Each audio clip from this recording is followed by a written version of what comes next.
এই মুহূর্তের যে বড় খবরে নজর রাখব, ঊনকোটি জেলার চিরাকুটিতে ভয়াবহ সড়ক দুর্ঘটনায় 4 জনের মর্মান্তিক মৃত্যু। বুধবার রাত আনুমানিক 12টা নাগাদ কুমারঘাটের দিক থেকে দ্রুত গতিতে আসা একটি ইনোভা গাড়ি, যার নম্বর TR02M0599, দাঁড়িয়ে থাকা পুলিশের গাড়িকে সজোরে ধাক্কা মারলে ঘটে এই দুর্ঘটনাটি। মৃতদের মধ্যে রয়েছেন ভগবাননগর এলাকার সাজাদ আলী, আক্তার আলী এবং বনবীর শব্দকর। অপর টিএসআর কর্মী মিলন দেববর্মা, যার বাড়ি খোয়াই জেলায়। প্রত্যক্ষদর্শীরা জানান, পুলিশের গাড়ির একটি চাকা খারাপ হওয়ায় টিএসআর জওয়ানরা তা পাল্টাচ্ছিলেন।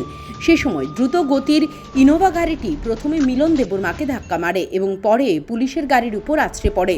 আহতদের উদ্ধার করে ঊনকোটি জেলা হাসপাতালে নিয়ে যাওয়া হলে চিকিৎসকরা 4 জনকেই মৃত বলে ঘোষণা করেন। দুর্ঘটনার পর এলাকা জুড়ে নেমে এসেছে শোকের ছায়া।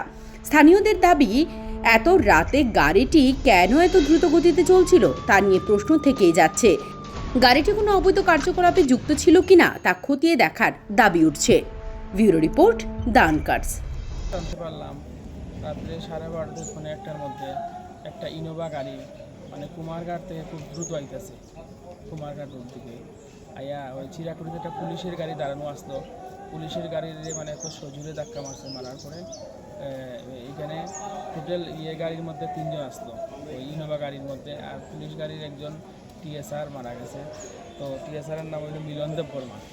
আর ওই গাড়িতে ইনোভা গাড়িতে যারা আসতো 3 জন, একজন হলো সাজিদ খান, একজন হলো আক্তার আলী, একজন। তো 3 জনের মধ্যে 3 জনের বাড়ি ভগবাননগর। দেখছি ওই পুলিশ গাড়িটা তো আসলে অ্যাকচুয়ালি দাঁড়ানোতে আসতো, কিন্তু এই গাড়িটা ইনোভা গাড়ি যেটা এত সজোরে আইছে, এত হাই স্পিডে আইছে, আইয়া মারছে পুলিশ গাড়ি। ফলো করুন দ্য আনকাটস।